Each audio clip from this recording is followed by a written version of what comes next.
Mon nom, c'est Jack. Autrefois, j'étais flic. Aujourd'hui, je vis seul dans une vieille caravane au bord d'un lac, à quelques miles seulement de la ville. Pas parce que je ne pouvais pas faire mieux, mais parce que c'est ici et nulle part ailleurs que j'ai trouvé un semblant de paix. Là où les gens n'entendent que le vent qui passe entre les pins, moi j'entends autre chose. Ce battement discret du monde quand tout dort encore. Le clapotis de l'eau contre les pierres, le souffle humide de la brume. Et parfois, ce silence épais, presque vivant, qui te fait sentir que tu n'es pas vraiment seul. Les matins sont mes préférés. J'ouvre la porte de la caravane, je m'assieds sur la petite marche en bois, la canne à pêche posée à mes pieds, un thermos de café dans la main. L'eau du lac est lisse comme une vitre, et le soleil se glisse lentement derrière la ligne des collines. À cet instant précis, tout semble à sa place. Mais il faut se méfier du calme. Parce que le calme, c'est souvent ce qui précède la tempête. Je vis simplement. Ma caravane n'est pas grande, elle grince quand le vent souffle fort, et le toit fuit un peu après la pluie. Mais elle est à moi. Je l'ai réparée de mes propres mains. J'ai remplacé les planches, ressoudé les prises, remis de la peinture sur les murs intérieurs. Chaque clou, chaque vis me rappelle que j'existe encore, que j'ai un but, même modeste. Après 25 ans sur les routes, l'uniforme sur le dos, j'ai raccroché. J'imaginais que la retraite serait une récompense, un repos bien mérité. Mais d'à vrai dire, c'est surtout un long silence qu'on doit apprendre à apprivoiser. Les gens t'oublient vite quand tu ne portes plus le badge. Et la pension qu'ils te donnent, à peine de quoi remplir le frigo et payer le gaz. Alors je me rends utile à ma façon. Je répare les choses pour les voisins. Une clôture tordue, une pompe qui fuit, un frigo qui refuse de démarrer. Les gens m'appellent, je viens, je bricole. En échange, ils m'offrent une bière, quelques billets ou simplement un sourire. Ça me suffit. Je n'ai jamais eu besoin de beaucoup, juste d'une raison de me lever le matin. Les gens du parc disent souvent que je suis un type tranquille. Peut-être. Mais ce qu'ils ignorent, c'est que, après toutes ces années à traquer la violence, tu finis par reconnaître son odeur. Même quand elle rôde sans bruit. Même quand tu crois qu'elle t'a oublié. Et ce soir-là, elle allait frapper à ma porte.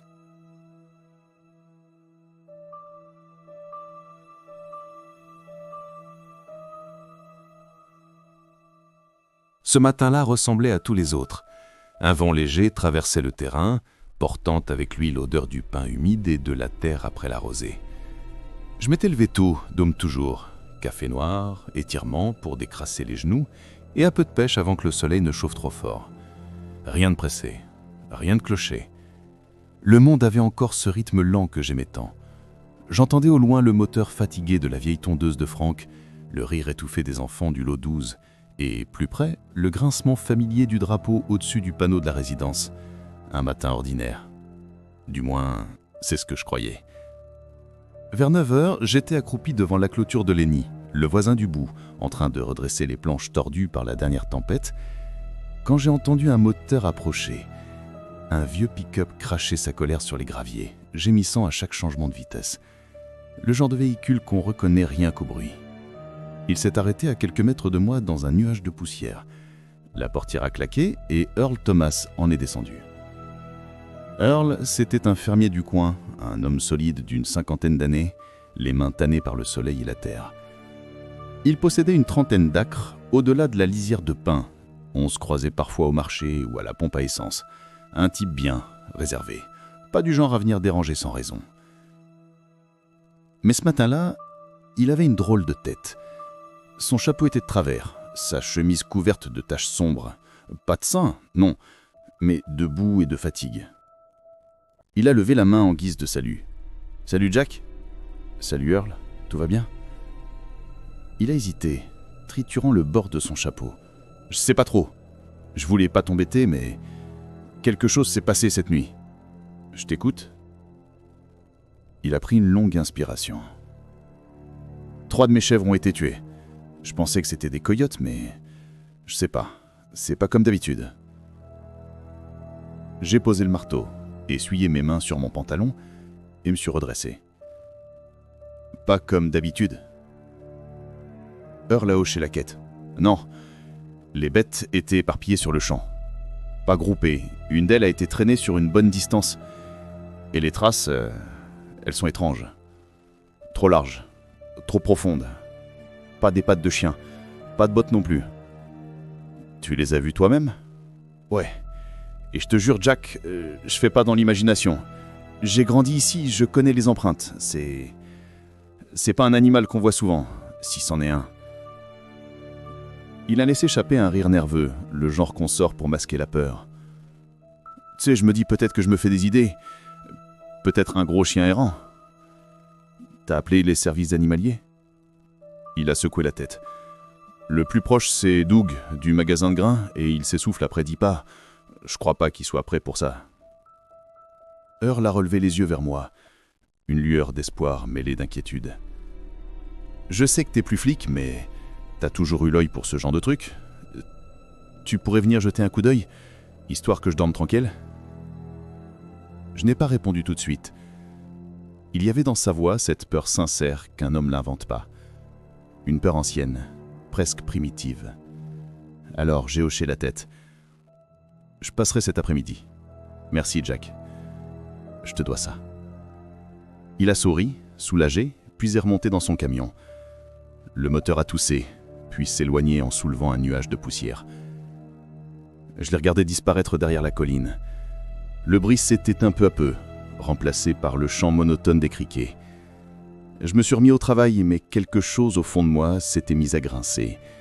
Une petite alarme silencieuse, familière, celle qu'on garde après trop d'années passées à voir le pire. Le jour continua, comme si de rien n'était. Mais moi, je savais. Quelque chose s'était invité dans notre coin tranquille. Et ce quelque chose ne comptait qu'à repartir de sitôt. Si tu aimes les histoires vraies qui glacent le sang, abonne-toi dès maintenant à la chaîne Nuit d'horreur. Les récits que nous partageons ne sont pas que des histoires. Ils sont les reflets de ce qui se cache, juste derrière le silence. L'après-midi s'étira lentement, comme s'il hésitait à mourir. Le soleil s'affaissait sur les collines, projetant sur la terre des ombres longues et déformées. Quand j'ai pris la route de la ferme d'Earl, l'air sentait déjà la poussière et la chaleur sèche. Les criquets faisaient un vacarme constant, et la lumière orangée du soir me rappelait ces soirs de patrouille, quand tu sais que la ville s'endort, mais que toi, tu ne dormiras pas. Earl m'attendait devant sa grange, appuyé sur un vieux râteau. Quand il m'a vu arriver, il a fait un signe bref, sans un mot. Il avait cette mine fermée des hommes qui ont trop réfléchi dans le silence. Je suis descendu du camion et les rejoint. « Alors ?» lui ai-je demandé. « Par ici. » Sa voix était rauque, un peu tremblante. Nous avons longé la clôture, ses bottes s'enfonçant dans la terre molle. Le vent s'était arrêté. Même les insectes semblaient s'être tus. Il y avait dans l'air une lourdeur étrange, comme si la terre elle-même retenait son souffle. Derrière le vieux poulailler, le sol formait une cuvette. Earl s'est arrêté au bord, pointant du doigt une tache sombre dans l'herbe. C'est là que j'ai trouvé la première. Je me suis accroupi, observant de près. Le sang avait séché, brun et épais. Des touffes de poils étaient collées dans la boue, et plus loin on distinguait un sillon, comme si quelque chose, ou quelqu'un, avait traîné le corps à travers le champ. Je n'ai rien dit. J'ai simplement suivi du regard cette trace irrégulière qui serpentait entre les herbes hautes et s'éloignait vers la forêt. Les deux autres là-bas, ajouta-t-il, en désignant le bout du champ. Nous avons marché jusqu'aux clôtures effondrées. Les carcasses des chèvres gisaient dans la poussière, à moitié dévorées, mais pas comme le ferait un prédateur. C'était désordonné. Des lambeaux, des chairs arrachées, des os brisés nets, comme si la chose avait joué avec sa proie avant de la tuer. Earl a baissé la tête, les poings serrés. J'ai vu des coyotes faire des dégâts, mais jamais ça. Tu as raison, c'est pas du coyote. Alors quoi ? Je n'ai pas répondu. Je me suis accroupi à côté d'une carcasse, étudiant les traces autour. Le sol portait des empreintes profondes, plus larges que celles d'un chien et espacées d'une manière anormale. L'empreinte d'une créature bipède aurait pu expliquer cela, mais la forme n'était pas humaine.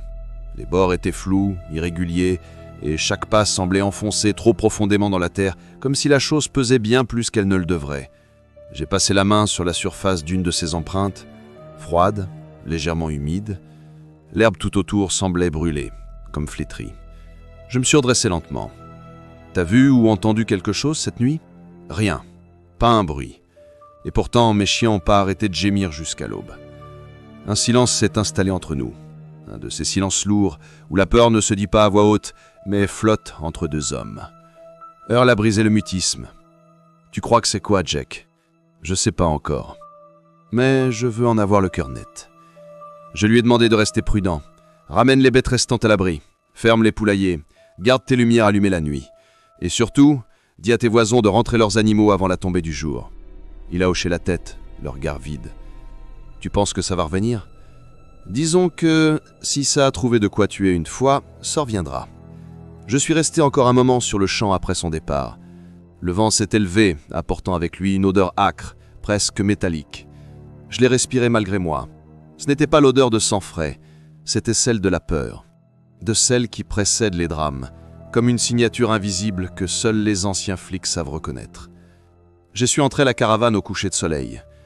La lumière se brisait à travers les arbres, dessinant des formes mouvantes sur le capot de mon pick-up. En descendant, j'ai senti ce frisson, celui que l'on ressent quand quelqu'un vous observe. Mais derrière moi, il n'y avait que la forêt, silencieuse et immobile. La nuit allait tomber, et je savais déjà qu'elle ne serait pas tranquille. Si tu veux découvrir d'autres histoires vraies inspirées de témoignages terrifiants, abonne-toi à la chaîne Nuit d'horreur. Chaque semaine, nous te plongeons dans l'inexplicable, là où la réalité et la peur se confondent.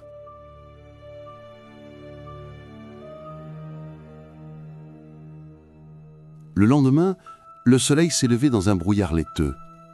Une brume dense s'étirait au ras des champs, avalant les clôtures, les chemins et jusqu'aux ombres des arbres. Le genre de matin où les sons semblent étouffés, où même les oiseaux se taisent. J'ai passé la matinée à réparer une fuite sous mon évier, mais je n'arrivais pas à chasser l'image des carcasses de chèvres. Chaque fois que je fermais les yeux, je revoyais la boue, le sang et ces empreintes larges, presque humaines. Earl m'avait donné la direction du sentier où il pensait que la bête s'était enfuie. En début d'après-midi, j'ai pris mon vieux fusil Winchester, une lampe torche et un sac avec le strict nécessaire. J'avais l'intention de comprendre. La route vers les collines traversait des prairies encore humides de rosée. Les bottes s'enfonçaient dans la terre molle, le bruit des pas résonnant dans le silence. Le ciel virait alors ange pâle, et déjà les ombres s'allongeaient. Je n'aimais pas être seul là-bas, mais quelque chose en moi refusait d'attendre. À mesure que je montais, le chant des insectes s'éteignait, remplacé par un calme pressant. Même le vent semblait éviter cette partie de la forêt. Les arbres étaient immobiles, leurs branches lourdes, et dans l'air flottait une odeur étrange, un mélange de terre mouillée et de chair pourrie. Je suivais les traces laissées dans la boue. Elles grimpaient vers le nord, en direction des rochers. Par endroits, l'herbe était couchée, les feuilles brisées, comme si quelque chose d'énorme s'était frayé un chemin en force. Chaque pas que je faisais m'enfonçait un peu plus dans un silence anormal. Pas de corbeau, pas de bruissement, même pas le cri d'un écureuil. Juste moi, mon souffle et la forêt figée. Au détour d'un arbre tordu, je l'ai senti. Une odeur de mort. Pas celle d'un animal fraîchement tué, non, c'était plus vieux, plus lourd. L'air avait ce goût métallique qui pique la langue. J'ai avancé encore, le cœur battant, et c'est là que je l'ai vu. Un cerf. Ou plutôt ce qu'il en restait. Le corps était éventré, les entrailles répandues autour comme une offrande profanée. Les côtes jaillissaient du torse comme les barreaux d'une cage brisée. La tête manquait, arrachée net. Je suis resté figé. Pendant un instant, le monde entier s'est contracté autour de cette vision. L'air vibrait, lourd, saturé. Puis j'ai remarqué les empreintes, tout autour du cadavre. Profondes, nettes, creusées dans la terre molle. Elles n'étaient pas toutes pareilles. Certaines étaient longues et fines, d'autres plus rondes, presque plates. Mais toutes semblaient appartenir à une seule et même créature. Une chose aux pattes difformes, aux pas rapides, puissants, et surtout bipèdes. Je me suis accroupi, approchant la main d'une marque. Les doigts ont effleuré la boue croide. 4 sillons, parfaitement parallèles, aussi profonds que des entailles de couteau. Je me suis redressé lentement, levant les yeux vers la ligne des collines. Au-delà des arbres, la terre formait une pente rocheuse. Et là-haut, dans la pierre, j'ai vu un passage sombre, un creux presque invisible, comme une gueule ouverte dans la montagne. Un terrier. Je me suis en approché avec précaution, le fusil serré contre moi. Le vent avait tourné et une odeur épaisse s'en échappait, sucrée, écœurante. Je me suis arrêté à quelques mètres de l'entrée. Le sol était couvert de griffures, les pierres noircies en droit. On aurait dit que quelque chose avait rampé là-dedans, où on était sorti. Je me suis penché un peu, la lampe torche allumée. Le faisceau a glissé sur les parois terreuses du tunnel, puis s'est perdu dans l'obscurité. Il y avait là-dedans des formes, indistinctes, entassées, des os, du cuir séché, des morceaux de ce qui avait été vivant. Et parmi eux, j'ai vu autre chose. Une main humaine, noircie, ratatinée, les doigts recroquevillés comme s'il cherchait encore à agripper quelque chose. Mon souffle s'est bloqué. Mon instinct de police s'est réveillé d'un coup. C'était un corps humain, peut-être plusieurs. Je suis resté là à fixer ce gouffre, à écouter. Rien. Juste le silence. Mais au fond de ce silence, j'ai senti une présence, quelque chose d'immobile, mais conscient. Je n'ai pas resté plus longtemps. J'y reculai lentement, sans tourner le dos à l'entrée, et j'y refais le chemin à pas mesurés. Chaque craquement de branches me faisait sursauter. Le soleil commençait à disparaître derrière la crête, et je savais que je ne devais pas être ici une fois la nuit tombée. En atteignant le bas de la colline, j'ai levé un yeux une dernière fois. L'ouverture du terrier était toujours visible, petite bouche noire dans la pierre. Et j'aurais juré, pendant une fraction de seconde, voir un mouvement à l'intérieur. Une ombre qui se repliait doucement, comme si ça m'avait observé tout ce temps. Je suis rentré sans me tourner, mais la brume, derrière moi, semblait suivre chacun de mes pas. Si tu veux entendre la suite, abonne-toi à la chaîne Nuit d'horreur, car certaines histoires ne s'arrêtent pas quand on ferme les yeux. Elles commencent.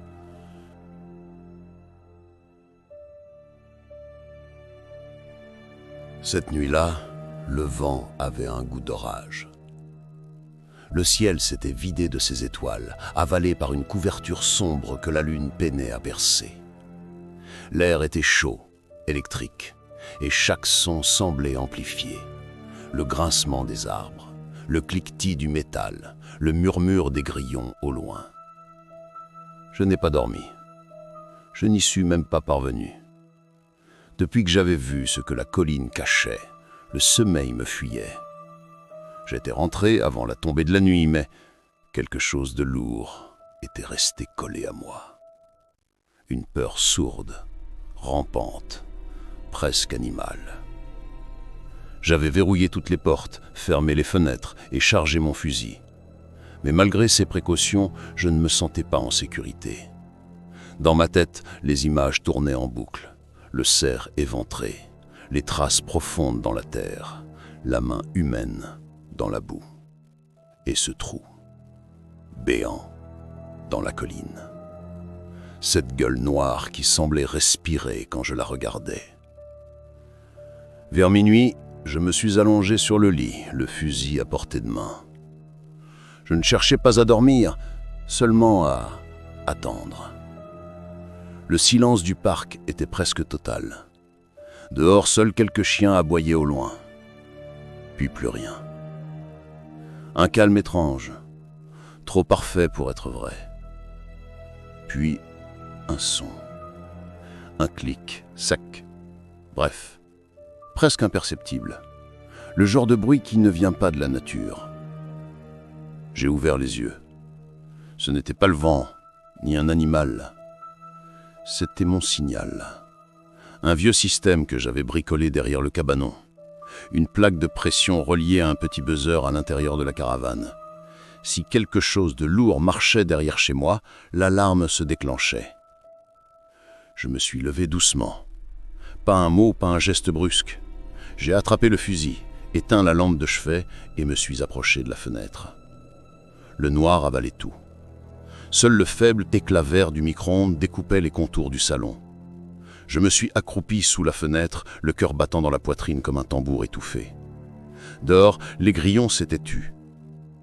La nuit respirait lentement, comme si elle attendait elle aussi. Et puis, je les ai vus. 2 points rouges, immobiles, à la lisière des bois.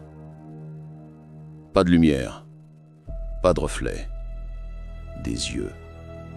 Ils brillaient dans l'obscurité, séparés l'un de l'autre par une distance anormale, trop écartés pour un animal connu, trop haut pour un coyote. Et ils me fixaient. Je le sentais dans ma peau, dans mes os. J'ai relevé le fusil, lentement, sans me montrer à la fenêtre. Les yeux ne bougeaient pas. Ils restaient plantés là, rouges et froids, juste au-dessus de la haie. Puis soudainement, ça a avancé. Une forme s'est détachée de la pénombre, longue, maigre, désarticulée. Son corps semblait glisser plutôt que marcher.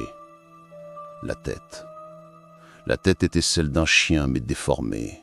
Le museau trop court, les oreilles longues et molles comme celles d'un lapin. Et ses yeux. Ces maudits yeux incandescents, brûlants comme 2 braises. La créature s'est figée au clair de lune, à quelques mètres de ma clôture. Elle s'est redressée lentement jusqu'à se tenir droite, presque humaine. Ses bras pendaient, longs, terminés par des mains griffues. Sa peau, ou plutôt sa fourrure, semblait brûlée par endroits, couverte de plaies. Et sous la lumière, j'ai cru voir le métal de mon vieux piège, accroché à l'une de ses pattes arrière, tordu, ouvert, comme si elle l'avait brisé de force. Mon sang s'est glacé. J'ai levé le fusil, visé la tête, mais au moment où j'allais tirer, la chose s'est bougée. D'un bond, elle s'est jetée vers le sol et a disparu dans les buissons sans un bruit. J'ai attendu. 10 secondes. 20. Rien. Le silence. Encore. Ce silence malade, lourd, qui précède les cris. Je suis sorti, lentement, l'arme levée, une lampe torche dans la main gauche. L'air dehors était plus froid que d'habitude. Le gravier craquait sous mes pas. Je suis allé jusqu'au cabanon. La trappe de fer du piège était tordue. Le métal avait cédé. Il y avait du sang. Du vrai, épais, noir, frais. Un filet s'enfonçait dans l'herbe vers les bois. Mais je n'ai pas suivi. Pas cette nuit-là. Je me suis accroupi, observant le piège brisé, le corps battant. La créature avait survécu. Et maintenant, elle savait où j'habitais. J'ai nettoyé le piège, les mains tremblantes, puis je l'ai refermé avec précaution. De retour à l'intérieur, j'ai verrouillé la porte, poussé le canapé devant, et je suis resté éveillé jusqu'à l'aube, le fusil sur les genoux. Chaque bruit me faisait sursauter. Chaque ombre projetée par les phares d'un véhicule me paraissait suspecte. Quand la lumière du matin a enfin percé, j'étais encore là, les yeux brûlants, les doigts crispés sur la crosse du fusil. Et pour la première fois depuis ma retraite, j'ai compris une chose. La peur, la vraie, elle ne vient pas du danger en lui-même. Elle vient de ce que tu sais être là, sans pouvoir le prouver à personne. Si cette histoire t'a glacé le sang, abonne-toi dès maintenant à Nuit d'horreur, parce que la nuit cache plus que des ombres. Elle garde les secrets que personne ne veut croire. Je n'ai pas dormi la nuit suivante. Pas parce que je ne le voulais pas, mais parce que je ne pouvais pas. Chaque fois que je fermais les yeux, je revoyais ces 2 points rouges flotter dans l'obscurité. Ces yeux me hantaient, et plus encore, la certitude qu'ils reviendraient. À l'aube, j'ai pris ma décision. J'en avais assez d'attendre que la peur frappe à ma porte. Il fallait aller la chercher. J'ai préparé mon vieux sac de police, celui qui avait déjà connu trop de scènes de crime. Dedans, j'ai mis des gants épais, une lampe torche, mon couteau de chasse, une corde, un briquet et mon fusil Winchester. Puis j'ai rempli un bidon d'essence à moitié vide, une idée qui me paraissait folle à ce moment-là, mais nécessaire. Je me suis arrêté devant le miroir de la salle de bain. Le visage qui me fixait n'était plus celui du flic que j'avais été. C'était celui d'un homme fatigué, mais décidé.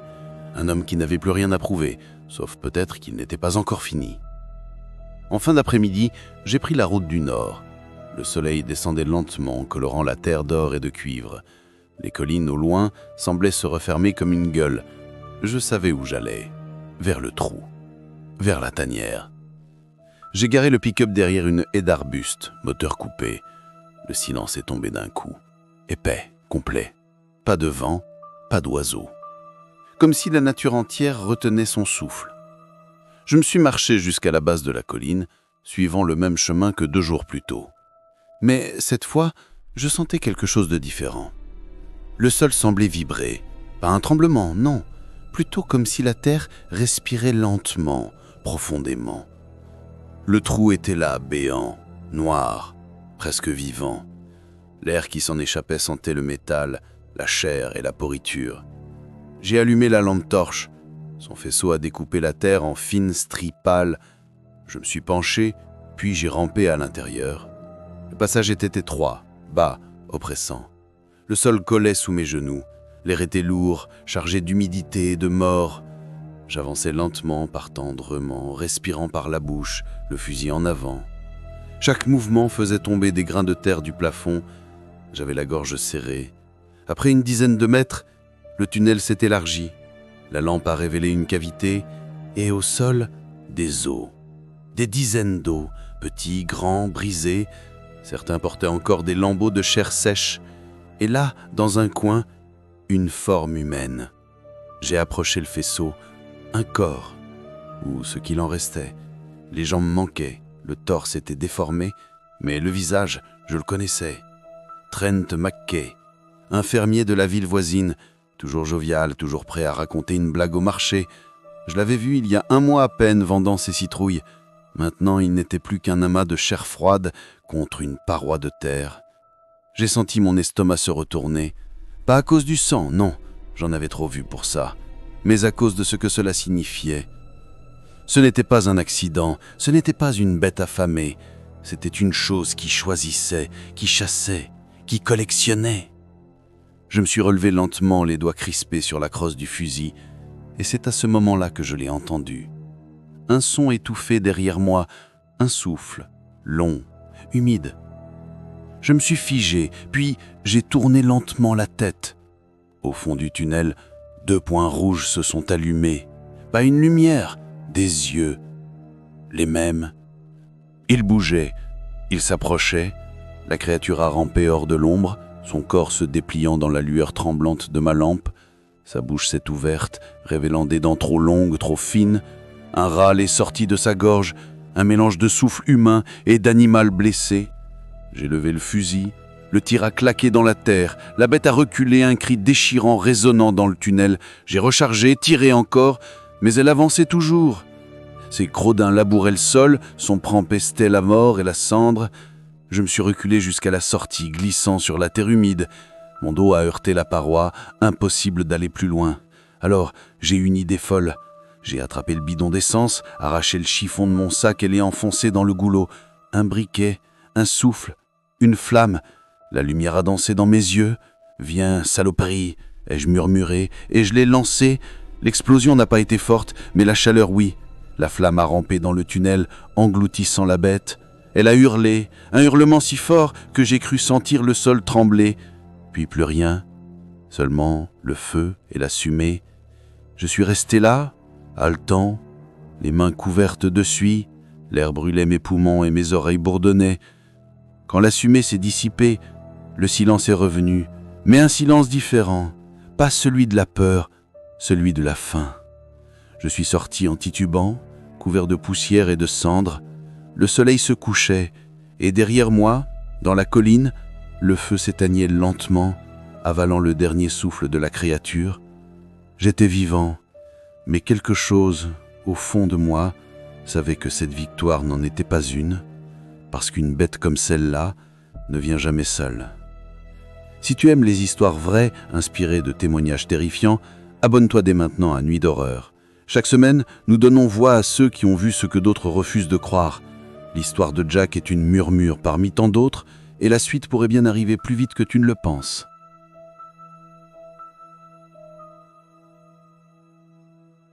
Quand je suis revenu au parc de Caravane, le soleil se levait déjà. Une lumière pâle inondait la route, dorant les flaques laissées par la rosée. Les grillons s'étaient tus, remplacés par le chant hésitant des moineaux. Tout paraissait paisible. Trop paisible.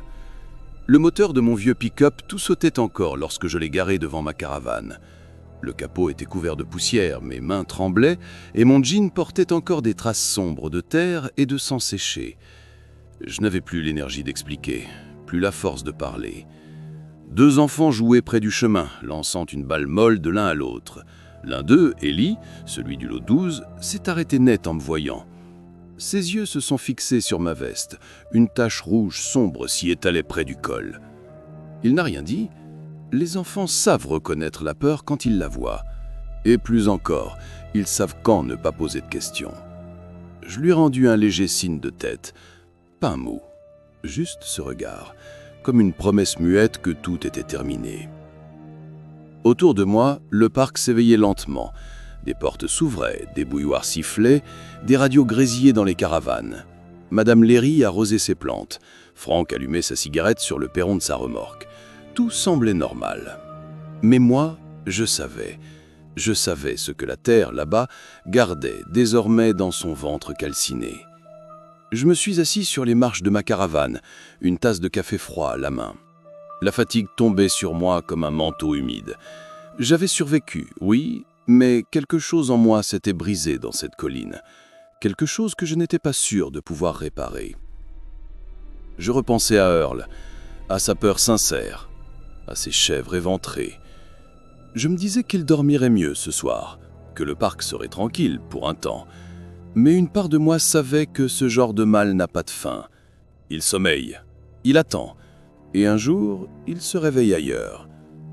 Vers midi, je suis monté dans le pick-up et j'ai pris la route du commissariat. La façade en briques rouges n'avait pas changé. Même le drapeau devant, fatigué, flottait mollement dans le vent. À l'intérieur, l'air sentait encore le café froid et le désinfectant. Le jeune policier à l'accueil m'a lancé un regard curieux. Je lui dis que je voulais voir le capitaine Janssen. Il a hoché la tête nerveux et m'a indiqué le couloir. Quand Janssen m'a vu, il a souri comme si je venais d'un autre temps.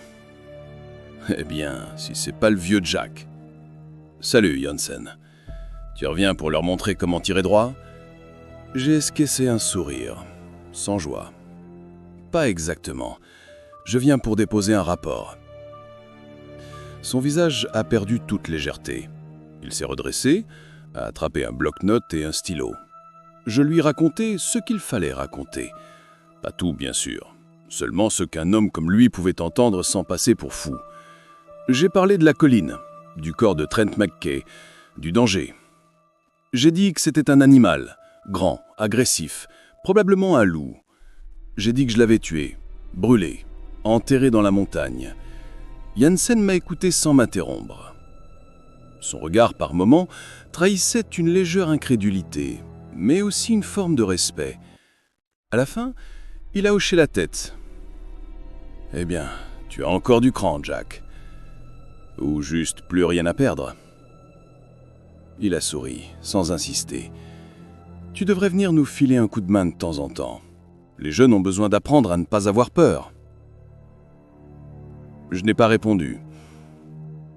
La peur, ce n'est pas quelque chose qu'on apprend à éviter. C'est quelque chose qu'on apprend à porter. Je suis reparti, laissant derrière moi le commissariat et les souvenirs. Sur la route du retour, le vent s'est levé. Il faisait danser les herbes hautes sur les bords du chemin. Et pendant une seconde, j'ai cru sentir cette même odeur, celle de la forêt après la pluie. Mais plus loin dans cette odeur, une note étrange, métallique, fugace, presque imperceptible. J'ai roulé plus vite. Quand je suis arrivé au parc, les enfants riaient encore, les chiens aboyaient et la vie semblait avoir repris son cours. Mais quelque chose dans les bois derrière paraissait différent, plus d'ombre, plus silencieux. Je me suis assis sur les marches de ma caravane, le fusil posé à mes pieds. Le lac, au loin, reflétait les nuages. Une brise a traversé le terrain, soulevant la douce tière. Et je me suis dit, peut-être que c'est fini. Ou peut-être que ça ne fait que recommencer.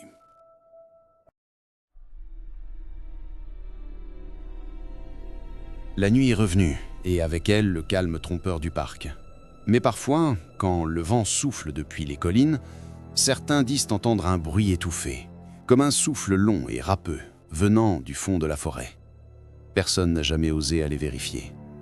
Et moi, je reste là, à observer l'horizon, à attendre. Parce que j'ai appris une chose en 25 ans de service.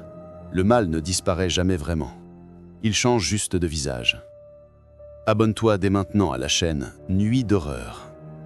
Les récits que nous partageons sont inspirés de témoignages réels. Et si celui de Jack t'a glacé le sang, sache qu'il y en a d'autres. Des histoires chuchotées dans les bars, sur les ondes de la CB ou autour des feux de camp. Des histoires que peu ont survécu pour raconter. Alors abonne-toi, avant que la nuit ne recommence à te regarder.